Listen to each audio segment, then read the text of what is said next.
ሰላም ጤና ይስጥልን ክቡራን ቤተሰቦቻችን ከግሎባል ፋኖ ሚዲያ የዕለተ ሐሙስ ሐምሌ 30 2018 ዓ.ም የዕለቱን ትኩስና አዳዲስ መረጃዎችን ይዘን ቀርበናል። ከዜናዎቹ ጋር ዮሐንስ ምህረቱ ነኝ።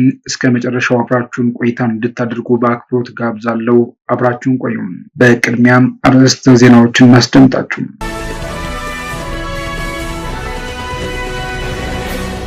አፋብን ጎንደር ጠቅላይ ግዛት በላይ እዝ 204ኛ ወንዱ አስቻለው ደሴ ኮር ታዲዮስ ታንቱ ክፍለ ጦር ድል ተቀዳጀም።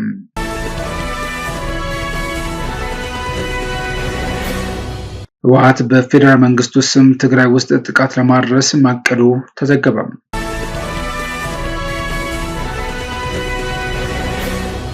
ፖሊስ ሁለት የኢህአፓ አባላትንና የፓርቲውን ጠበቃ የሽብር ጥቃት ለመፈጸም ተንቀሳቅሰዋል በሚል ወነጀለም።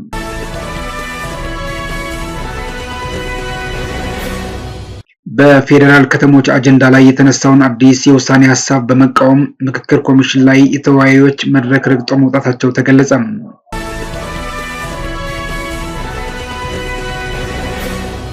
በፌዴራል ከተሞች አጀንዳ ላይ የተነሳውን አዲስ የውሳኔ ሀሳብ በመቃወም ምክክር ኮሚሽን ተወያዮች መድረክ ረግጠው መውጣታቸው ታወቀ።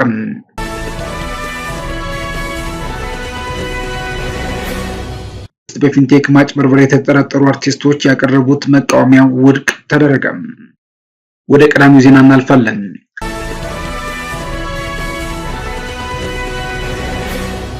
አፋብን ጎንደር ጠቅላይ ግዛት በላይ እዝ 204ኛ ወንዱ አስቻለው ደሴ ኮር ታዲዮስ ታንቱ ክፍለ ጦር ድል ተቀዳጀ።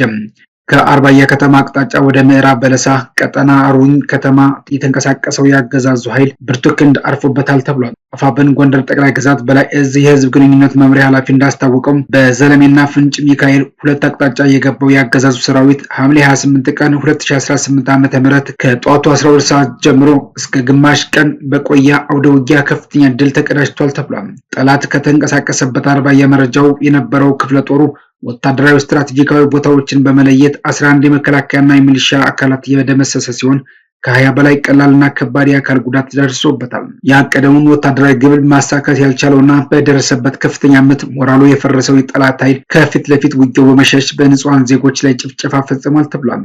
ድብደባና እንግልት አድርሷል፣ በሀብትና ንብረት ላይ ጉዳት አድርሷልም ተብሏል።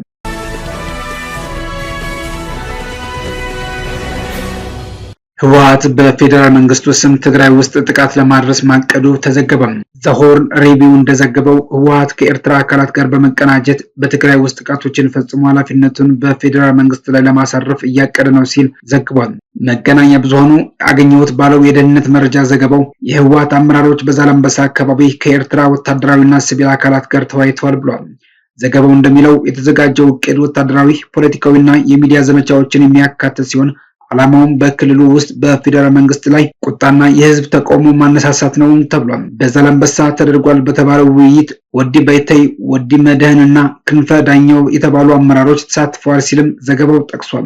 ዛላምበሳ ለውይይቱ መመረጧም ከአካባቢው በታሪካዊና ወታደራዊ አቀማመጥ ጋር የተያያዘ ነው ተብሏል። ዘሆርን ሪቪው በዘገባው በፌዴራል መንግስት የተፈጸመ ለማስመሰል በተለያዩ ቦታዎች ፍንዳታዎችን የማድረስ ሀሳብ ቀርቧልም ብሏል። በተጨማሪም በማህበራዊ ሚዲያ ተጽዕኖ ፈጣሪዎች በመጠቀም ፌዴራል መንግስቱን የሚከሱ መልእክቶች በአንድ ዜና በስፋት እንዲሰራጩ እቅድ መኖሩም ተጠቁሟል። ዘገባው ሐውዜን ቁጥር 2 ተብሎ የተጠራ እቅድ በውይይቱ ተነስቷልም በማለት በሲቪሎች ላይ ከፍተኛ ጉዳት የሚያደርሱ ጥቃቶችን ፈጽሞ የህዝብ ቁጣን ለማነሳሳት ታስቧል የሚል ክስም ቀርቦበታል።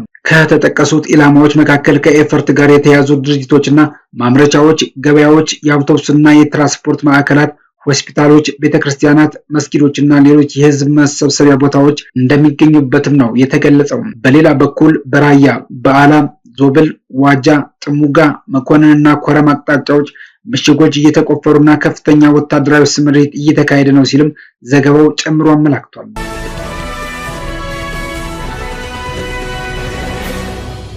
ፖሊስ ሁለት የኢህአፓ አባላትንና የፓርቲውን ጥበቃ የሽብር ጥቃት ለመፈጸም ተንቀሳቅሰዋል በሚል ወነጀለ። ከትናንት በስቲያ በፖሊስ ቁጥጥር ስር የዋሉ ሁለት የኢትዮጵያ ህዝቦች አብዮታዊ ፓርቲ ኢህአፓ አባላትና የፓርቲው ጥበቃ የሽብር ጥቃት ለመፈጸም ተንቀሳቅሰዋል የሚል ውንጀላ ቀርቦባቸዋል። ፖለቲከኞቹና ጠበቃው ከህዝባዊ ወያኔ ሓርነት ትግራይ ህወሓት ከሌሎች ጸረ ሰላም ኃይሎች በተባሉና ጽምዶ ተብሎ ከሚጠራው ኃይል ጋር በመቀናጀት በአዲስ አበባ ከተማ አባላትን በመመልመልና በማደራጀት ተጠርጥረዋልም ተብሏል። የፌዴራል ፖሊስ እነዚህን ውንጀላዎች ያቀረበው በአቶ አበበ አካሉ፣ አቶ ይስሐቅ ወልዳይና አቶ አበራ ንጉስ ላይ ነው። የኢሃፓ የህዝብ ግንኙነት ኃላፊ የሆኑት አቶ ይስሐቅና የህግ ባለሙያው አቶ አበራ በፖሊስ ቁጥጥር ስር የዋሉት ከትናንት በስቲያ ሰኞ ሐምሌ 27 እንደሆነ ፓርቲያቸው በወቅቱ ባወጣው መግለጫ አስታውቋል። አቶ አበባ አካሉ በፖሊስ ቁጥጥር ስር መዋላቸውን ፓርቲው ያረጋገጠው ደግሞ በትናንትናው ዕለት ነው። የፌዴራል ፖሊስ ሶስቱንም ተጠርጣሪዎች ከትናንት በስቲያና ትናንት በእጀባ ወደ መኖሪያ ቤታቸው በመውሰድ ፍተሻ ማካሄዱንና የተወሰኑ ቁሳቁሶችን ይዞ መሄዱን ቤተሰቦቻቸውና የኢሃፓ ፕሬዝዳንት አቶ አብርሃም ሃይማኖት ለኢትዮጵያ ኢንሳይደር ገልጸዋል። ሶስቱ ተጠርጣሪዎች ትናንት ረቡዕ ሐምሌ 29 ቀን 2018 ዓ.ም በፌዴራል ከፍተኛ ፍርድ ቤት ልደታ ምድብ አንደኛ የጊዜ ቀጠሮ ችሎት መቅረባቸውን የፓርቲው ዋና ጸሐፊ ሚስጥረ ስላሴ ታምራትና ጠበቃቸው አቶ ሰሎሞን ገዛኸኝ ለኢትዮጵያ ኢንሳይደር አረጋግጠዋል። በትናንትናው የችሎት ውሎ የፌዴራል ፖሊስ የ14 ቀናት የምርመራ የጊዜ ቀጠሮ መጠየቁንም አቶ ሰሎሞን ተናግረዋል።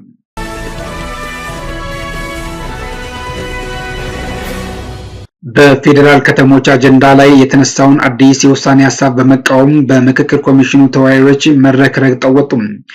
በፌዴራል ከተሞች አጀንዳ ስር ሲካሄድ በነበረው የምክክር መድረክ ላይ የተሳተፉ የቡድን 7 ተወካዮች በኦሮሞ ብልጽግና ኦህዴድ ተወካዮች ውጪ ያሉ የሁሉም ብሔሮች ተወካዮች የቀረበውን አዲስ የውሳኔ ሀሳብ በመቃወም መድረኩን ረግጠው መውጣታቸው ተገልጿል።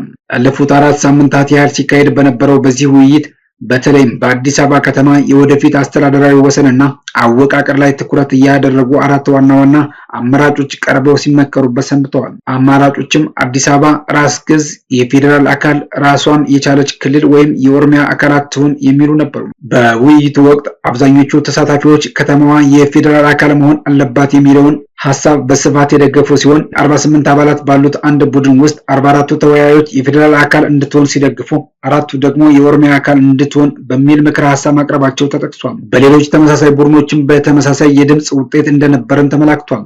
ሆኖም ግን ላለፉት 3 ቀናት ከብልጽግና ጽሕፈት ቤት በተጻፈ ደብዳቤ መመሪያ መሰረት ላለፉት 30 ቀናት ውይይት ያልተደረገበት አዲስ አጀንዳ ማስገደድ መጀመሩም ተነግሯል። አዲሱ መመሪያ አዲስ አበባ የኦሮሚያ ዋና ከተማና የፌዴራሉ መቀመጫ ትሁን የሚል አዲስ አጀንዳ በ250 ቡድን ውይይቶች ውስጥ እንዲካተት ማስገደዱም ተገልጿል። ጸሐፊዎቹ ለአንድ ወር ሙሉ ሲወያዩበት የነበረውን ምክረ ሐሳብ ወደ ኋላ መልሰው ይህን አዲስ አጀንዳ በማስገባታቸው ምክንያት ከኦሮሚያ ተወካዮች ውጪ ያሉ የሁሉም ክልሎች ተወካዮች ሰነዱን አንፈርምም በማለት መድረኩን ረግጠው ወጥተዋል ተብሏል። በተመሳሳይ መልኩ በሌሎች 7 ቡድኖች ውስጥ ሲወያዩ የነበሩ ከኦሮሞ ተወካዮች ውጪ ለነገው የ500 አባላት ውይይት ኦሪየንቴሽን ለመውሰድ በመዘጋጀት ላይ የነበሩ ተሳታፊዎች በሙሉ ግቢውን ጥለው መውጣታቸውን ተሳታፊዎቹ አረጋግጠዋል።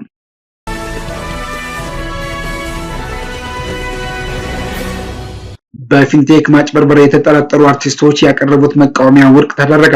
በፊንቴክ ኢንቨስትመንት ሽፋን በተፈጸመ ማጭበርበር የተጠረጠሩት አርቲስቶችና ቲክቶከሮች ያቀረቡት የክስ መቃወሚያ ፍርድ ቤቱ ሙሉ በሙሉ ውድቅ አድርጎታል።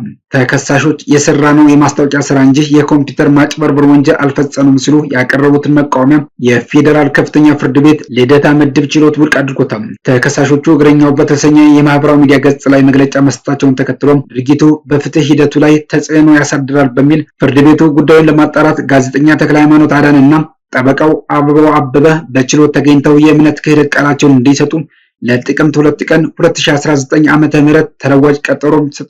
የተወደዳችሁ የግሎባል ፋኖ ሚዲያ ቤተሰቦቻችን ለዕለቱ የያዝናቸው ዜናዎቻችን ይህን ይመስሉ ነበር።